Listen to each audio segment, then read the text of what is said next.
ನಮಸ್ಕಾರ ಸ್ವಾಮಿ. ನಾವು ತಿಪ್ಪಣ್ಣವ್ರ ಅಳಿಯ.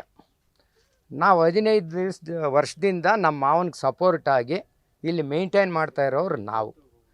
ಇವರು ಒಂದು 3-4 ವರ್ಷದಿಂದ ಇದೆಲ್ಲ ಜಮೀನುಗಳು ತಗೊಂಡು ಲಕ್ಷ್ಮಯ್ಯ ಸನ್ನಪ್ಪು ಸೂರ್ಯ ಅಂತೊಬ್ಬರು, ರಾಜು ಸನ್ನಪ್ಪು ಇವರು ಶ್ರೀನಿವಾಸ್ ಅಂತ ಕೋಲಾರನವರು, ಇವರಿಬ್ಬರೂ ಸೇರಿ ಇಲ್ಲೊಂದು 30 ಎಕರೆ ಜಮೀನು ತಗೊಂಡು 300 ಜನ ನನ್ನ ಹತ್ರ ಕಳಿಸಿದ್ರು. ನಾನೇ ಇಲ್ಲಿರೋದು, ಇದು ಕೊಟ್ಬಿಡ್ರಿ, ನೀವು ಬೇರೆ ಕಡೆ ಎಲ್ಲಾದರೂ ತಗೊಳ್ರಿ, ಬೇಕಾದ್ರೆ ಬೆಂಗಳೂರು ರೋಡಾಗಿ 2-3 ಕಡೆ ಬಾರಿ ತೋರಿಸ್ತೀನಿ, ಇದನ್ನು ಕೊಟ್ಬಿಟ್ಟು ಅಲ್ಲಿ ಇಟ್ಕರ್ರಿ ಅಂತಂದರು.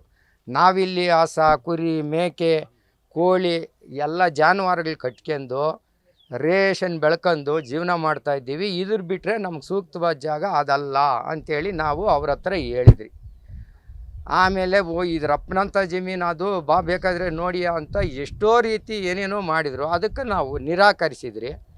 ಈಗ ಅವರು ಫೋರ್ಜರಿ ಮೇಲೆ ನಿಮಗೆ ಬಿಡ್ತೀವಿ ಅಂತ ಹೇಳ್ಕೊಂಬಂದು ಹತ್ತತ್ರಕ್ಕೆ ಬಂದು ಅವರು ಉಲ್ಟಾ ಹೊಡೆದು ರಾತ್ರಿ ರೌಡಿಗಳನ್ನ ಕರ್ಕೊಂಬಂದು ಕೊಡಬಾರ್ದು ಹಿಂಸೆ ಕೊಟ್ಟು ನಮ್ಗೆ ಜೀವ ಬೆದರಿಕೆ ಆಗಿಬಿಟ್ಟಿದೆ ಸ್ವಾಮಿ. ನಾನು ಇಲ್ಲೊಂದು ದಿವಸ ಕಾಲ ಹಾಕೋದು, ಇವರು ಬರ್ತಾರೆ ಹೋಗ್ತಾ ಇರ್ತಾರೆ.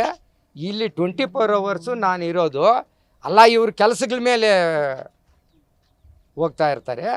ಇಲ್ಲಿ ಇವೆಲ್ಲ ಮೇಂಟೈನ್ ಮಾಡ್ತಾ ಇರ್ತೀನಿ. ನಾನು ನೋಡ್ತೀನಿ ಅವ್ರು ಕೊಡೋಂಥ ಹಿಂಸೆಗಳನ್ನ ನಾನು ಅನುಭವಿಸ್ತಾ ಇರೋನು, ನನಗೆ ಗೊತ್ತಾಗೋದು. ಅದರಿಂದ ನಮಗೆ ರಕ್ಷಣೆ ಬೇಕು, ನಮ್ಗೆ ಜೀವ ಬೆದರಿಕೆ ಇದೆ, ಓಡಾಡೋಕ್ಕೆ ದಾರಿ ಬೇಕು.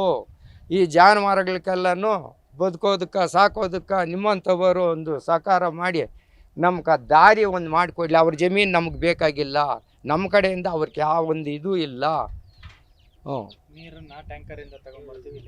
ಹುಲ್ಲು ನೀರು ಟ್ಯಾಂಕರಿಂದ ತಗೊಂಬರೋದು ನೋಡಿ, ಇವಾಗ ಅವು ಬೆಳೋ ಅಂತವೆ. ಇಷ್ಟೇ ಸರ್, ನಮ್ಗೆ ದಾರಿ ಅನುಕೂಲ ಮಾಡಿಕೊಟ್ರೆ ನಮ್ದು ಏನೂ ಅವ್ರ ಮೇಲೆ ಅಬ್ಜೆಕ್ಷನ್ ಇಲ್ಲ ಸರ್. ಇದು ತಳಾಂತರದಿಂದ ಬಂದು ಸೇರೋಂಥದ್ದು. ಇದು ಮುಂದಕ್ಕೆ, ಇದರಲ್ಲಿ 3 ದಾರಿ ಮುಂದಕ್ಕಿದೆ, ಅವು ಯಾವ ರನ್ನಿಂಗ್ ಇಲ್ಲ.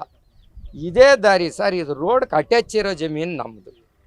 ಸರ್ವೆ ನಂಬರು 41/42-43 ಒಂದೇ ಇದು ಸರ್. ಇದು ಇದಾಗಿಲ್ಲ, ರೋಡ್ ಬಂದು ಈ ಜಮೀನಿಗೆ ಟಚ್ ಆಗುತ್ತೆ.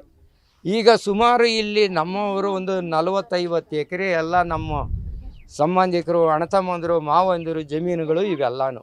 ಆ ಲಾಸ್ಟ್ವರೆಗೂ ಇಲ್ಲಿಂದನೇ ಹೋಗ್ತಾ ಇದ್ದಿದ್ದು, ಬರ್ತಾ ಇದ್ದಿದ್ದು, ಈಗೂ ಸಂಪರ್ಕದಾಗಿರೋದು. ಈಗ ಮಾತ್ರ ಕಡಿತ ಆಗಿರೋದು ಸ್ವಾಮಿ.